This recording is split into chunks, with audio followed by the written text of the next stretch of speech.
in all honesty, the amount of scumbag behavior that's occurred within the hobby over the past week is really concerning, and unfortunately, this week's news video is basically filled to the brim with it.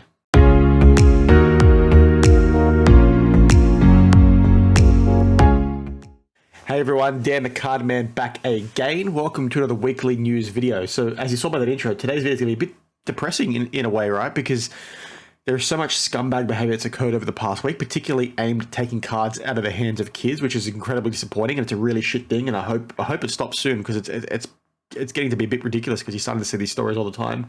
So I'll share that in a few seconds. Some of those. I just want to apologize. A little bit of stain here. I just spilled some Pepsi Max, so please forgive me. If I'm a bit nasally, I also do apologize. I think I'm coming down with something. So let's get cracking. So, as you can see here, the first thing we're looking at is this Kevin Durant RPA. Now, well, not even it is an RPA, but it's a patch card. It's not numbered. It's a low numbered card if I required 99. So it's not that low is what I should say. Now, you would have seen me touch on these in some of the previous weekly news updates that I've done over the past 2.5 months. And most of those are broken by a guy out at Wax Museum Podcast. So if you're not following him, please go check him out. He's also got a really cool YouTube channel where he does some nice unboxings and eBay lots and assessments and things like that. Pretty cool. So he's basically got a website over here, which you can see. If you go to it, which I might try and open now. And let's see what comes up. Okay, actually I typed an error, but you can basically see what he's got his pop report for basically key rookie cards. And you'll see when the card gets listed, he'll photograph it, list it on his website, and then it's basically a database for you to go ahead and look at. So here's the Kevin Durant in question, where you can see what the rest of the patches look like for this rookie card, right? And you can see they're pretty stock standard. Some are good, some are bad, but then they're not like insane. And if you go back to this one in particular, you can see that it's not only is it an insane looking patch, but it's also a logo man. So this one's a bit twofold. One, this card is known to be fake, right? So it's well known. It's traveled around card shows over the years. It's so different to the rest of the population. People are shocked that it has been graded by PSA, and Card Porn go on to touch that. Wax Museum Podcast also basically has a few interesting comments in this, in that there's never been a before picture. The card was graded a PSA 8. It got re-slabbed again to get the auto graded. There's a few other things in there where basically, I think it's PSA and PROBSTEIN. So this is listed on PROBSTEIN. Have come out and said that they can't tell whether the patch has been swapped or not, which again is a bit laughable. And people talk about that in here, so please check it out in detail. But it's more so just wanting to bring this to your attention that there are fake cards like this out there. Like I said, it's sold for $75,000 US, which is a lot of money.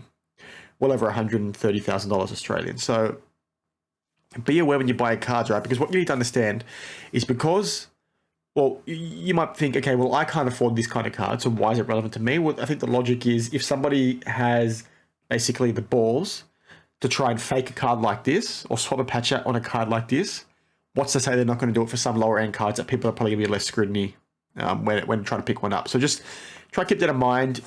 I just wanted to bring this to your attention just so you can try and follow Wax Museum Podcast, right? Because he does insights and things like this. So it'll help you get a bit more educated if you're unsure. But it's a bit disappointing that this card was listed on eBay, was sold by PROBSTEIN. PSA have slabbed it, and all have basically come forward and said that they don't think there's anything wrong, which if you talk to people in the hobby, and you'll see some comments down below there, that this card is known to have traveled around a few shows, and it's been pretty laughable. So almost like an inside joke with people within the hobby that it's still trying to be sold as a genuine card. So yeah, it is what it is. Now, the next point I want to touch on is probably one of the more disappointing ones that's come up over the last week or so. I think this came up the day of my last video, so that's why I didn't talk about it then. But basically, Binky breaks, they're well known, break a lot of cards for people. Basically, a young kid who turned out to be a 13-year-old hit a Tyrese Maxey auto out of 8 with them in a break. Obviously worth a lot of money. And what you see here is this kid, they know he's a kid. I'll play the video. Let me just play the video shortly while I'm talking, and then you can pause it as it goes along. But basically, he's talked about wanting to get priority shipping for the card. And then as he's doing that, the guy that's broken the card for him is trying to buy the card off him. And he's being really aggressive with trying to negotiate with this kid, which is fine, right? Like, you start the conversation. Like, if you can be aggressive up front, right? It's in the sense that you try and get a deal. Let's try and get a deal done. The poor kid lets the guy know multiple times that doesn't want the deal, right? He wants to get the card graded. He PCs the guy, and he thinks it's worth more, right? The guys for Big Key Breaks ends up offering a lot of money for a raw card. I think it's like $1,300 or something along those lines, or $1,000. There you go, $900. Sorry. So it's like a fair price, but not a true representation. Like, it would have been good to try and get your money back now, but just the way this guy is trying to, you can see here, it's scrolling for days, right? Just went so aggressive on this kid, trying to force. And the kid did very well to say, no, mate, just like leave me alone in the end. Eventually, he got the card back, got it graded. Here it is here, Gem in 10, ended up selling it for $4.5 grand. So good work. Or I don't know if they sold it or they got an offer for $4.5 grand. Let's see. No, it was valued around $4.5 grand. So good for the kid, but really shitty for someone like that to do, right? Like, it was known to him that he was a kid. Maybe he wasn't known that he was that young, but just don't be so aggressive, right? And it's really unfortunate that he was almost trying to take advantage of him by pressuring him into wanting to sell the card, right? So that's not on. I think they've come out since and apologized. But again, stuff like this is really disappointing. Like, we need to take kids on the journey of collecting, right? We can't be trying to rip them off, because if you rip them off, they're not going to want to stay in the hobby. And if that ends up being pretty pervasive and happens multiple times throughout the hobby over the next couple of years, there's going to be no more kids to join the hobby, right? Apologies for keep sniffling. I know it's a bit disgusting. So that's sort of it. Really disappointing. We need to see less of that, right? Now, this sort of goes on to that point, like I said at the start, like, not only what that's scumbag behavior, what you saw there, and really disappointing, and it's really unfortunate they're pressuring kids. Stuff like this is also incredibly disappointing and borderline disgusting, right? So what's basically happened here is DGen Rips, checked them out. I'm subscribed to them, checked them out. Basically went to their local Walmart, and there was these two blokes here that essentially took everything off the shelf, right? They handed him a pack there, as you can see. But this is just really shit to see. There's another guy behind them. They're just taking everything off the shelf, including MetaZoo, like all this random crap. They're not leaving anything for anyone. They're only leaving the crap stuff.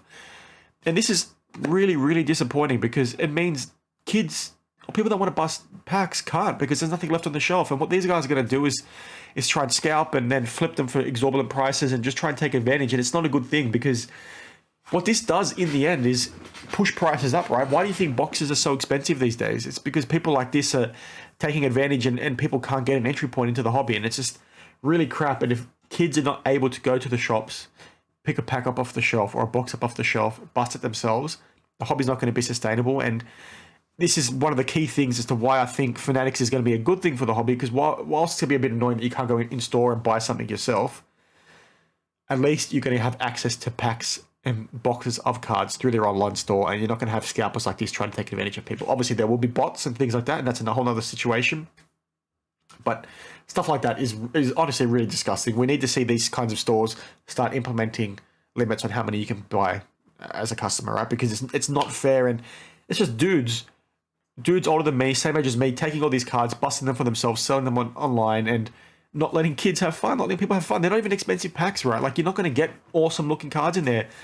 They don't sell those at retail stores, but it's just really shit. I don't like it, and I think it's really disingenuous and disgusting, to be honest. And we need to see less of it, because we need to look after each other within the hobby. It's not a good look.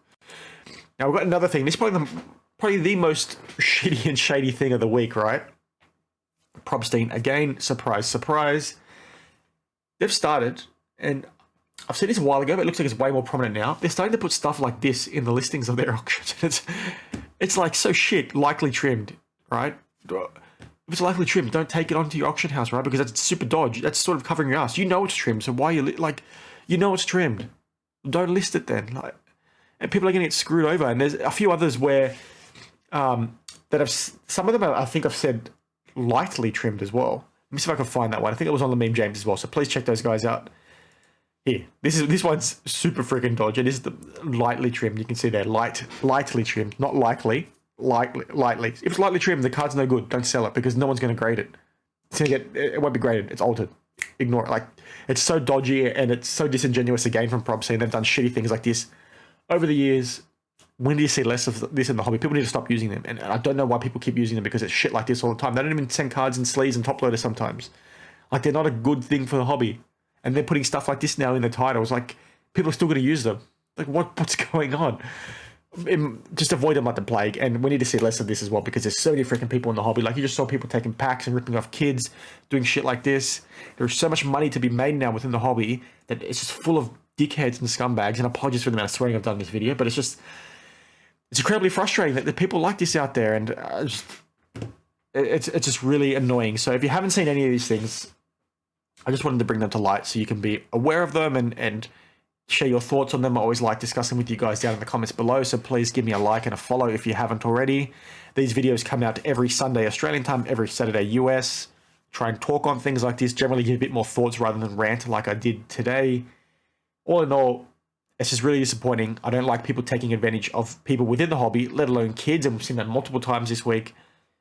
Like, I don't want to say avoid the guys at Brinky Breaks or avoid buying from scalpers online, because if you need to get stuff, you need to get stuff, right? I'm not going to be angry at you for that, but just be vocal when stuff like this does happen in the hobby. Stand up for yourself, stand up for your fellow collectors, and we should be in a much more enjoyable place, hopefully, once this bubble basically dies down and things get back to a bit more normal. That's sort of it for this week. Thanks for watching. As I said, please give me a like, give me a follow if you haven't already. Please share your thoughts down on any of the topics today down in the comments below. Thanks for watching, and I'll see you in the next one. Cheers.